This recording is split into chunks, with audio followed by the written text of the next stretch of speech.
영양이라고 하는 건요, 대단히 중요한 것 같아요. 영양이 좋으면 식물도 잘 자라고 잎도 싱싱한데, 영양이 부족하면 잎이 누렇게 뜨고 시들시들해집니다. 사람도 그런 것 같습니다. 영양이 좋은 사람은 얼굴에 빛이 나고요, 아주 건강해 보이는데, 영양이 부족하면 얼굴이 누렇게 뜨고 거칠고 보짐이 피고 혈색이 안 좋습니다. 옛날에는 웬만한 아이들은요, 다 얼굴에 보짐이 있었어요. 저도 얼굴에 이쪽에 한쪽에 굉장히 보짐이 많았습니다. 그런데 그 영양이 안 좋아서 그래요. 요즘에는 아이들 보짐 피는 아이들 없지 않습니까? 다 영양이 이제 풍성해서 그런 것이죠. 옛날에는 또 코를 왜 그렇게 많이 흘렸는지요. 그러니까 이 코가 이게 밑으로 쭉 내려왔다가 그냥 휙 들어 마시면은 기차 콜로 이렇게 기차가 들어가듯이 그냥 쑥 들어가고 쑥 들어가고 그랬던 기억이 아주 생생합니다. 코를 흘리면 얼마나 이 소매로다가 문질러댔는지 이 소매가 맨질맨질해 굳어가지고 맨질맨질할 정도로 그렇게 아이들이 자랐어요. 근데 이 의사들의 말에 의하면요, 왜 그 당시에 그렇게 코를 많이 흘렸느냐? 추워서 흘린 게 아니래요. 추워서. 물론 춥기도 했어요. 옛날에 춥기도 했습니다만 추워서 흘린 것이 아니라 영양이 부족해서 흘렸다고 합니다. 영양이 부족해서. 근데 그 말이 맞는 것 같아요. 지금 그 아프리카에 있는 아이들 보면 춥지 않습니까? 춥지 않잖아요. 그 아프리카는. 그런데도 그 아이들이 코를 이렇게 줄줄 흘리는 거 보면 영양이 부족해서 코를 흘리는 거는 분명히 맞는 것 같습니다. 머리털도 영양하고 밀접한 관계가 있어요. 머리털이 여러분 단백질 아닙니까? 영양이 잘 공급이 되면 머릿결에 윤이 나지요. 튼튼해집니다. 그래서 미용실에 가면 영양 좀 줘야 되겠어요. 그러면서 영양 크림을 머리에 발라주지 않습니까? 뇌세포도요, 우리 영양하고 대단히 밀접한 관계가 있다고 그럽니다. 나이가 들었다고 그냥 기억력이 쇠퇴하는 것이 아니라 뇌에 영양만 제대로 공급해주면은요, 나이가 들어서도 기억력이 쇠퇴하지 않는답니다. 이슈바이처 박사는 89세가 되었어도 아프리카 람바레네에서 병원을 운영하고 선교 사역도 아주 훌륭하게 잘 감당을 했습니다. 유명한 독일의 아데나워 수상도 87세에 수상을 훌륭하게 감당을 했고요. 버나드 시오는 92세에 희곡을 썼고 괴테는 83세에 그 세계의 명작인 파우스트를 썼습니다. 이렇게 우리 몸은 우리 영양하고 아주 그 밀접한 관계가 있습니다. 자, 그럼 여러분, 우리 영은 어떨까요? 우리 영도 마찬가지입니다. 우리의 영도 영양이 풍성하면 내 입에서 찬송 소리가 그치지 않게 되고요. 내 입에서 감사가 그치지 않게 됩니다. 하나님 앞에 엎드려 기도하는 것이, 하나님과 대화하는 것이 그치지 않게 됩니다.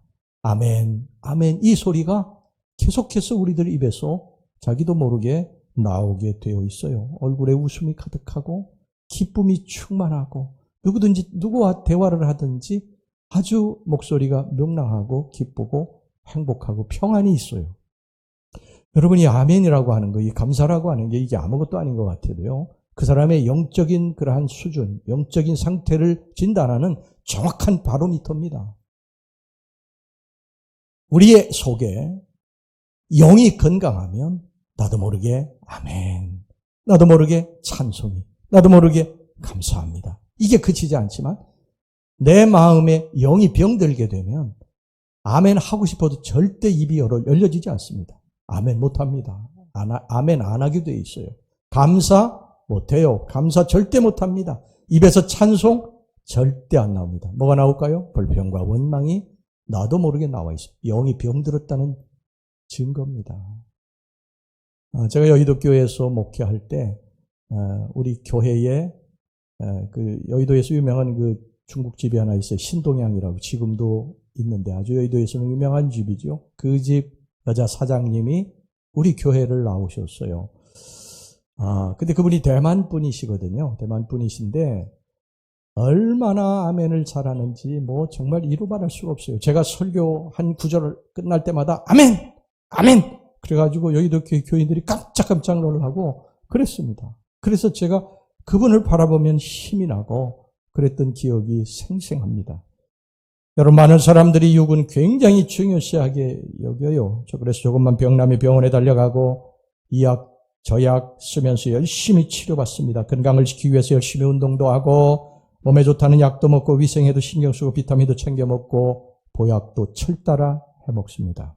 그런데 이렇게 육신을 위해서는 과도할 정도로 신경을 쓰는데 과연 내 영이 지금 병들어 있는데 지금 무엇인가가 잘못되어 가고 있는데 내 영을 위해서는 여러분들 얼마나 신경을 쓰고 있습니까? 내가 지금 이렇게 살아도 되는 것일까? 정말 내가 하나님의 백성으로서 하나님의 자녀로서 이렇게 살아도 되는 것일까? 이런 생각이 끊임없이 드는데도 나는 내 영을 위해서 지금 무엇을 하고 있습니까? 여러분의 영은 건강합니까? 지금 아무 문제 없습니까? 저는 여러분들이 육이 건강하기를 바라요. 병들어 고통당하지 않기를 바랍니다. 하지만 더불어서 여러분들의 영도 건강하기를 바랍니다. 여러분들의 입에서 감사가 그치지 않기를 바랍니다. 입만 벌리면 감사합니다. 입만 벌리면 기쁨의 소리, 찬양, 하나님 앞에 영광 돌리는 그러한 말소리가 끊이지 않기를 바랍니다. 그래서 막 여러분들의 얼굴이 환하고 누가 봐도 예수 믿는 사람, 누가 봐도 저 사람 뭐가 저렇게 기쁠까 감사할까 이런 사람이 되기를 간절히 바랍니다. 우리의 영이 병들면 우리의 육도 병들 확률이 아주 높습니다. 우리들이 늘 원망하고 불평하고 다른 사람들하고 다투고 싸우고 막 미워하고 이러면 우리의 육도 병들 확률이 아주 높습니다. 여러분, 제국이 21개 제국이 토인비가 이야기하기를 21개 제국 중에서 외부에서 어떤 그 세력들이 쳐들어와서 제국을 멸망시킨 것은 얼마 안 된답니다. 19개 제국이 다 내부에서 문제가 생겨서 멸망을 당했다는 것입니다. 아수르, 메데, 바벨론, 또 페르시아, 헬라 제국, 또 로마 제국 전부 다 내부에서 문제가 생겨서 망한 것입니다. 우리의 내적인 문제가 생기면 외적으로 문제가 생기기 시작을 합니다. 우리 가정에 문제가 생기기 시작하고 우리 사회에 문제가 생기기 시작하고 이 나라와 민족에게 문제가 생기기 시작을 하는 거예요. 한 사람의 내적인 병으로 말미암아 이 사회가 병들게 되고 우리 가정이 무너져 내리게 되는 것입니다. 여러분, 하나님은 이런 잘못된 병든 영을 고치시기 위해서 여러 가지 방법을 사용하십니다. 그런데 말을 계속 듣지 않고 그러실 때 하나님이 사용하시는 또 하나의 방법이 있어요. 그게 뭔지 아십니까? 우리 인생길을 광야로 인도하십니다. 광야로 내모시는 거예요. 그래서 우리를 낮추시고 우리의 잘못된 신앙을 꺾으시고 하나님께로 돌아오게 만든다는 것입니다. 여러분, 광야라고 하는 것이 어떤 것입니까? 폭이 없고요. 마실 물도 없고 먹을 것도 없고 끊임없이 쏘는 독충들이 밤에 달려들고 밤에는 너무 춥고 낮에는 너무 뜨겁고 대적자들은 달려들고 이게 광야입니다. 인생이 그렇지 않습니까? 여러분, 우리가 인생길을 걸어가는데 이렇게 혹독한 광야로 하나님께서 몰아 넣으신다는 것입니다. 그것이 하나님이 우리의 영을 건강하게 만드시는 방법 중에 하나예요. 오늘 여기 본문의 말씀도 바로 그 말씀입니다. 하나님께서 이스라엘 백성들을 그 해안선을 끼고 이렇게 가면 가나안 땅에 열흘이면 갈 수 있는 충분히 갈 수 있는 길인데 하나님이 그 길로 안 보내시고 이 홍해 광야길로 인도하셨어요. 그런데 그 왜 광야길로 인도하셨느냐? 그것은 바로 하나님께서 그들을 낮추시고 하나님 한 분만을 섬기도록 만드시기 위해서 그렇게 하셨다는 것입니다. 오늘 여기 본문의 2절 말씀을 보시기 바랍니다. 내 하나님 여호와께서 이 40년 동안에 내게 광야길을 걷게 하신 것을 기억하라. 하나님께서 걷게 하신 것입니다. 하나님이 광야길로 인도하신 거예요. 어쩌다 보니까 사람들의 꼬임에 넘어가서 내가 잘못된 판단을 해서 그런 것이 아니라 하나님이 이렇게 하셨다는 거예요. 하나님이. 이는 너를 낮추시며, 하나님께서 왜 광야길로 인도하셨느냐? 이는 너를 낮추시며 너를 시험하사 내 마음이 어떠한지 그 명령을 지키는지 지키지 않는지 알려 하려 하심이라. 사실 이 방법은 우리가 제일 싫어하는 방법이에요. 너무 고통스럽기 때문이죠. 우리 인생에 광야가 닥쳤을 때 그것 때문에 얼마나 고통스럽습니까? 이로 말할 수가 없어요. 그런데 어쩔 수 없습니다. 하나님이 이 길로 보내셨으면 어쩔 수 없어요. 이 길을 통과해야만 됩니다. 그럼 우리들이 여기 광야에서 어떤 자세를 가져야 되느냐? 나의 버릴 것을 버려야 됩니다. 내가 하나님 앞에 잘못한 것들을 끊어내야 됩니다. 그리고 내가 하나님과 너무 멀리 떨어져 있는 거 이제 돌아와야 됩니다. 그리고 하나님의 뜻대로 하나님 안에서 살아야 됩니다. 그러면 하나님이 회복시키실 것입니다. 우리의 삶을 회복시키실 거예요. 하나님이 광야에서 우리를 훈련시키십니다. 변화되게 만드시는 거예요. 여러분, 사람들이 언제 변화되는 줄 아십니까? 영적으로 어떻게 변화되는 줄 아세요? 여러분들 가만히 이렇게 신앙생활 하는 걸 보면은요, 그냥 화초 속에서 이렇게 교회 나와가지고 이렇게 자란 사람들은요, 신앙에 그렇게 뭐 붙들고 매달리고 눈물로 기도, 그런 거 별로 없어요. 대부분이 광야를 지나서 너무 힘들고 고통스러운 그 광야 속에서 하나님 한 분만 바라보고 하나님 한 분만 의지하고 무릎 꿇고 그렇게 하나님 앞에 부르짖다가 거기서 하나님을 만나고 그리고 다시 회복된 사람들이 하나님을 끝까지 붙들고 사는 거예요. 목회하면서 보니까 그렇더라고요. 여러분, 웬만한 젊은이든 군대 다 가기 싫어하죠. 군대 다 가기 싫어합니다. 훈련받는 건 더 싫어해요. 제가 언젠가 TV에서 그 UDT 훈련받는 걸 보니까 그 훈련이 이건 사람이 받을 훈련이 아니에요. 어떻게 이런 훈련까지 하는가. 그래서 이 훈련을 받을 때 90% 이상이 떨어져 나간답니다. 그런데 이 훈련을 마친 그런 훈련병들은요, 정말 일당백의 군사가 되는 것입니다. 왜? 그 혹독한 훈련을 겪었기 때문인 것입니다. 우리들의 인생 광야에서도 혹독한 광야를 지금 지나고 있는 분이 계실 것입니다. 여러분, 여기에서 변화되시기를 주의 이름으로 축원합니다. 하나님의 사람으로 변화되시기를 주의 이름으로 축원합니다. 광야에서 우리 죽지 않아요. 하나님이 광야로 보내셨는데 하나님이 죽게 하시겠습니까? 당신의 백성들을 보내신 분이 하나님이신데 광야에서 하나님이 죽게 만드시겠어요? 절대 안 죽이십니다. 여러분, 이스라엘 백성들을 광야로 인도하신 분이 하나님이시거든요. 그런데 이스라엘 백성들이 광야에서 죽었냐? 죽었어요. 근데 왜 죽었는 줄 아십니까? 고난 때문에, 시련 때문에 죽은 게 아니에요. 원망하고 불평하다 죽은 것입니다. 원망하고 불평하다. 여러분, 우리 인생이 지금 하나님 앞에 내가 뭔가가 잘못돼서 하나님이 내 인생을 지금 광야길로 인도하셨으면요, 여기서 죽지 않습니다. 절대 죽지 않습니다. 고난이 우리를 죽일 수 없어요. 우리는 고난 때문에 죽지 않습니다. 그런데 죽는 길이 있어요. 거기서 막 인생을 원망하고 불평하고 단식하고 매일 그냥 폐인처럼 살아가면 그 사람 죽습니다. 그런데 사랑하는 우리 성도 여러분, 하나님이 우리를 사랑하시는데 그의 독생자를 우리에게 기꺼이 내어주신 분이요, 광야로 자식들을 인도하실 때 그 마음이 어떠했겠어요? 여러분들 자식을 다 키우지만 그 자식을 그 혹독한 광야길로 인도하시고 부모 마음이 편하겠습니까? 아니에요. 하나님 마음 아프고 힘들지만, 고통스럽지만, 하나님도 괴롭지만 어쩔 수 없이 그 광야길로 인도하셔서 우리를 지금 세우시려고 하시는 것입니다. 우리가 변화되기를 하나님이 원하시는 것입니다. 그러니까 여러분, 이 광야에서 우리가 버릴 것을 버리고 끊을 것을 끊고 하나님 앞에 영적으로 바로 서서 하나님의 영광의 자녀들이 되시길 주의 이름으로 축원합니다. 특별히 여러분, 조심해야 될 때가 언제냐? 가장 조심해야 될 때, 평탄할 때입니다. 평탄할 때. 지금 여러분들의 가정에 아무 문제가 없을 때에, 이때는 우리가 어떻게 해야 됩니까? 즐거워하는 자가 있느냐? 그는 찬송할 것이요. 하나님 앞에 찬송하고 감사하고 이렇게 살아야 돼. 평탄하다고 그래서 하나님 떠나서 살면 안 됩니다. 지금 여러분들에게 아무 문제가 없다고 그래가지고, 평탄하다고 그래가지고 게을러지고 영적으로 불순종하고 하나님 떠나서 살면 안 된다는 거예요. 조심하셔야 됩니다.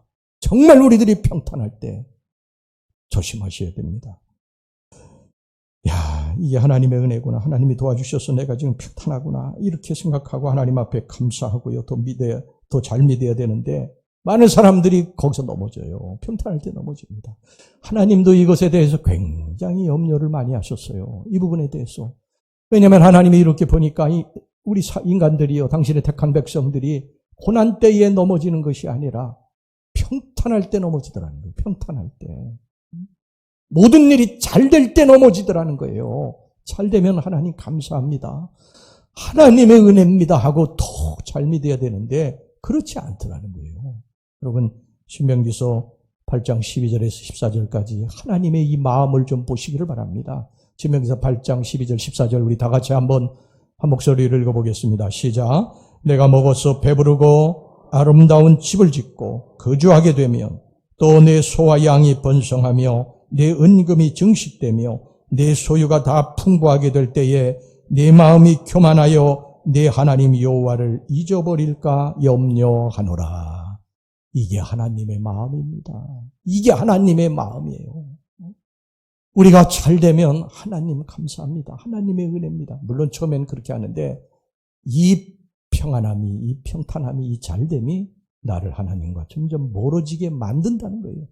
세상이 좋아요. 세상에 즐길 것도 많아요. 또 잘 되니까 그냥 만날 사람들도 많아요. 그러면서 신앙을 잃어버리고 점점 하나님을 떠나 살게 된다는 것입니다.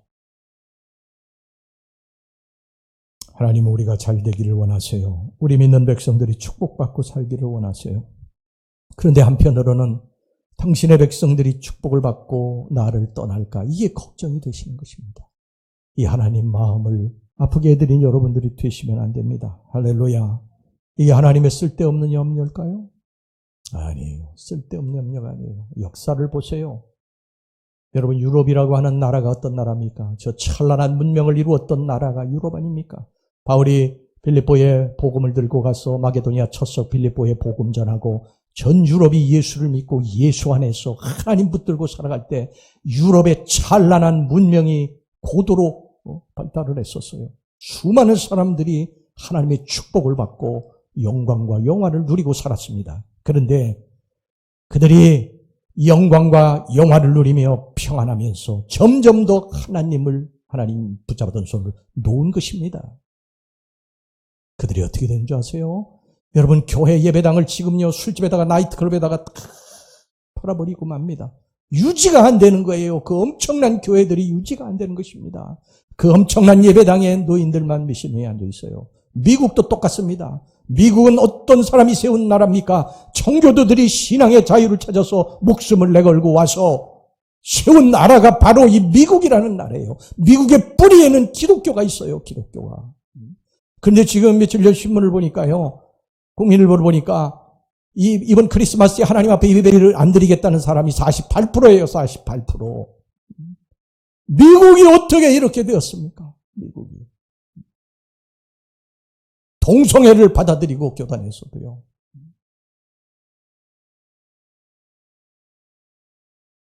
제가 미국의 그 오클라호마의 그 교회, 아주 엄청나게 화려한 큰 교회에 예배를 드리러 갔는데 한 3, 40명이 모였어요. 노인들만. 구퉁이에 이렇게. 이건 정말 슬픈 일입니다. 풍요가 그렇게 만든 것입니다. 평탄함이 그렇게 만든 거예요. 여러분, 산에 올라갈 때 다치는 게 아니에요. 내려올 때 다칩니다. 평탄할 때. 조심하셔야 됩니다. 한국 교회도 역시 지금 마찬가지입니다. 내리막길을 걸어가고 있습니다. 왜 그런 줄 아십니까? 먹고 살만해진 것입니다. 풍요가 온 거예요. 걱정이 별로 없는 거예요. 문제거리가 없는 거예요. 옛날에 가난할 때 정말 많이 기도했어요. 교회마다요, 정말 기도하는 사람이 막 차고 넘쳤어요. 밤새워 기도하는 사람들도 있었어요. 여러분들 그렇게 하지 않았습니까? 예배당에서 기도하는 소리가요, 이 예배당 밖에까지 막 들렸어요. 수많은 사람들이 밤새워 기도했고요. 부흥회 한다고 그러면요, 예배당이 막 차고 넘쳐가지고 보조 의자를 놓고 저 밖에까지도 막 의자를 놓고 그렇게 부흥회 집회를 했어요. 뭐 이웃교회 부흥회 한다고 그러면 거기 그냥 애를 들쳐업고 가가지고 그 자리를 치워가지고 막 은혜 받고 그랬던 시절이에요. 이제는 여러분, 내 교회 부흥회 한다고 해도 참석 안 하지 않습니까? 성도들이 더 이상 기도하려고 하지 않아요. 새벽 기도에도 텅텅 비어요. 금요 기도에도 텅텅 비어요. 다 잠들어 있어요. 여러분, 영적 깊은 잠에 빠져 있어요. 먹고 살만해지니까, 세상 즐길 거리가 많으니까 절절히 하나님 붙들고 살지를 않아요. 마귀는요, 그렇게 살라고 계속해서 우리들에게 뒤에서 속삭입니다. 너 그렇게 살아도 돼. 그럴 자격이 있어. 너 옛날에 많이 기도했잖아. 조금 이제 쉬고 그렇게 해. 여러분, 마귀의 소리입니다. 마귀의 소리입니다. 주님은 항상 너희들 기도해야 된다. 기도해야 된다. 이렇게 말씀하시죠. 마귀처럼 쉬라고 하지 않습니다. 우리 성도들 보면요, 지금 연명하고 있어요. 연명이 뭔지 아세요? 생명을 연장시키는 거예요. 그냥 호수에다가 줄 하나 이렇게 해가지고 거기다가 음식을 해서 생명 연장시키는 거예요.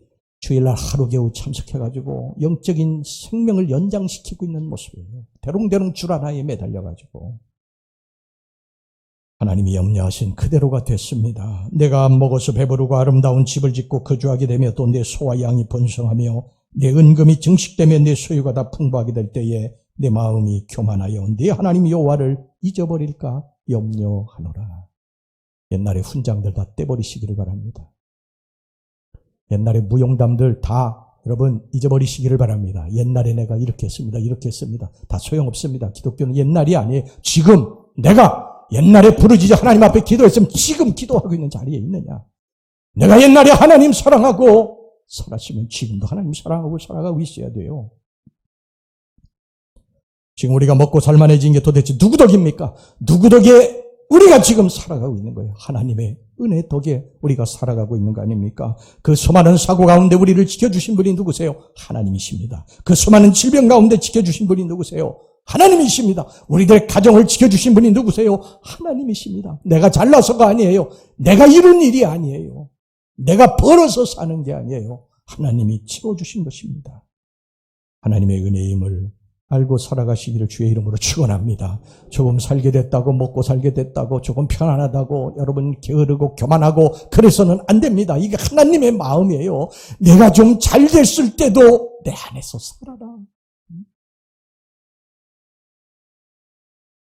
하나님이 계속해서 말씀하시는데 돌아오지 않으면요 광야길로 내보내십니다. 왜? 눈물 젖은 빵을 먹어봐야 양식의 소중함을 알기 때문입니다. 병들었다가 나아봐야 건강의 소중함을 알기 때문입니다. 실패했다가 성공할 사람만이 성공이 얼마나 정말 하나님의 축복인가 하는 것을 깨닫기 때문이죠. 여러분 이런 시를 아시죠? 때때로 몸을 아프게 하심을 감사합니다. 인간의 약함을 깨닫게 해주시기 때문입니다. 가끔 고독의 수렁에 내던져 주심도 감사합니다. 이것은 당신과 제가 가까워지는 기회입니다.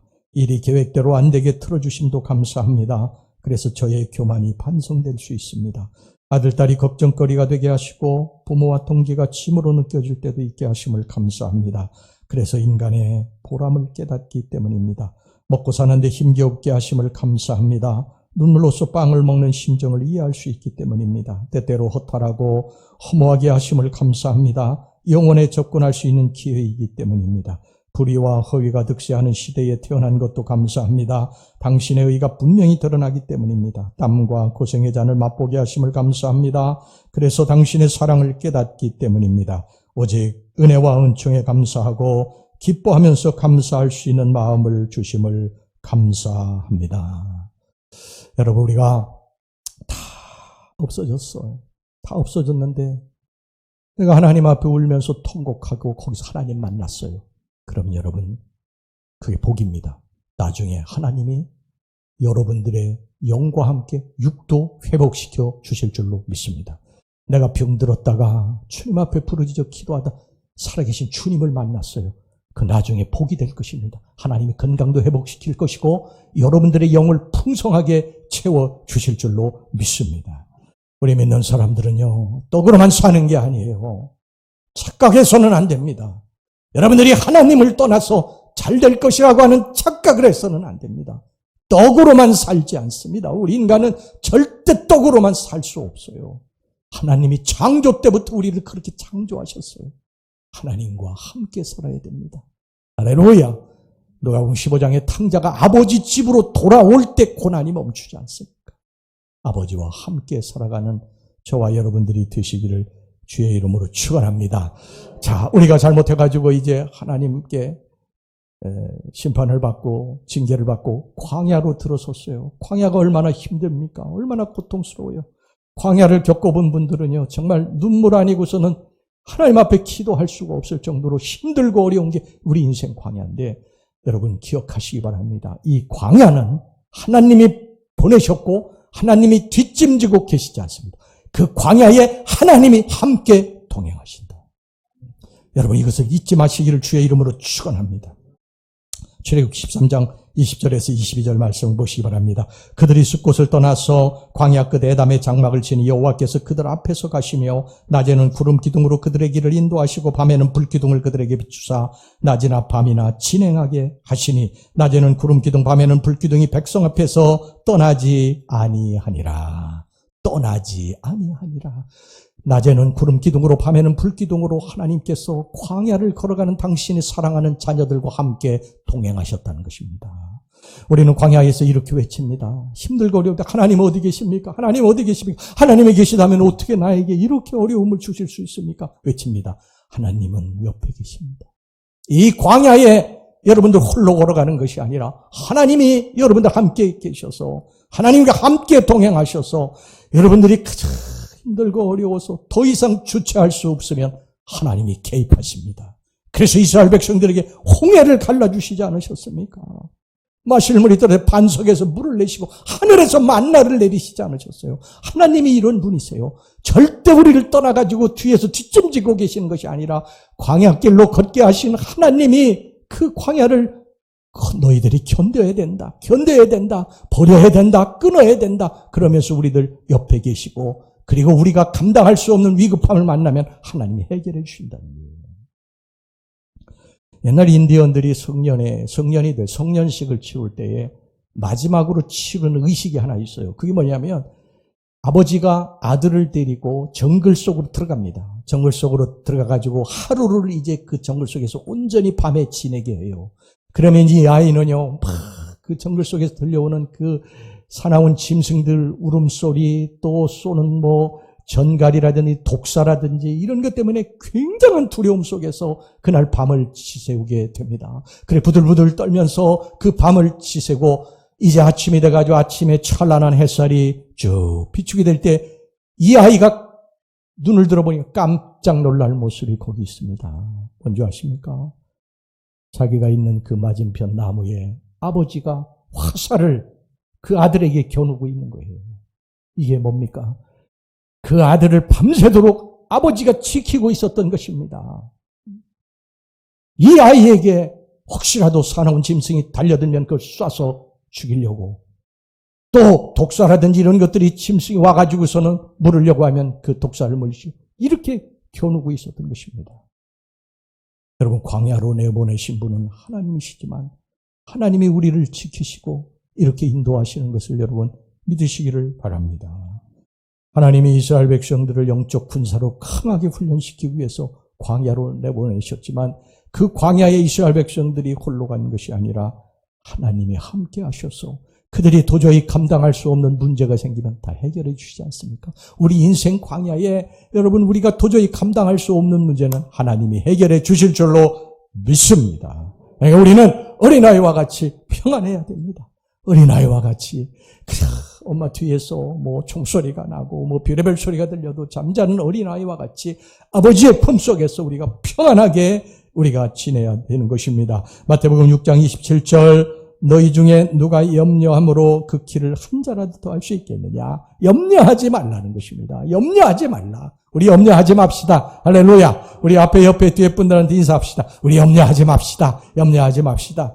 하나님이 도와주실 것입니다. 하나님이 도와주실 것입니다. 여러분 염려할 시간이 있으면요 우리 기도합시다. 하나님 앞에 기도하면 되지 않습니까? 광야에서 하나님 너무 힘이 들어서 이 홍해가 가로막혀 도저히 이제 뒤에 애국 군대 쫓아 우리 다 죽었습니다. 하나님 도와주세요. 그러면 하나님 홍해 갈라주시지 않습니까? 베드로전서 5장 7절에 너희 염려를 다 주께 맡기라. 이는 그가 너희를 돌보시니라. 할렐루야. 주님이 돌봐주신다고 약속하셨어요. 너희는 염려하지 말라고 하셨습니다. 시편 37편 5절에 내 길을 여호와께 맡기라. 그를 의지하면 그가 이루시고, 잠언서 16장 3절 너희 행사를 여호와께 맡기라. 그리하면 내가 경영하는 것이 이루어지리라. 시편 55편 22절 네 짐을 여호와께 맡기라. 그가 너를 붙드시고 의인의 요동함을 영원히 허락하지 아니하시리로다. 나를 인생 광야로 인도하신 분 하나님이시죠. 하나님 책임지실 것입니다. 하나님만. 우리들이 할 일은 딱 하나님. 내게 왜 이런 어려움이 왔을까? 내가 평탄할 때에 하나님이 염려하신 것처럼 너무 세상 붙들고 살았구나. 이제 다시 하나님께로 돌아가자. 그리고 하나님께 돌아오면 여러분들의 삶이 회복될 줄로 믿습니다. 우리 한 가지만 기억합시다. 이 인생 광야에, 이 힘들고 어려운 인생 광야에 하나님이 나와 함께 하신다. 이거 하나만 우리 기억하고 오늘 이 성전 나갑시다. 아멘. 그 힘들 때는 힘듭니다. 왜? 아뢰면 되죠. 그리고 하나님 앞에 잘못한 것이, 하나님 제가 이거 잘못했고 이거 끊어버리고 이제 이게 버립니다. 그리고 하나님께로 돌아오면 하나님이 우리의 삶을 책임져 주실 줄로 믿습니다.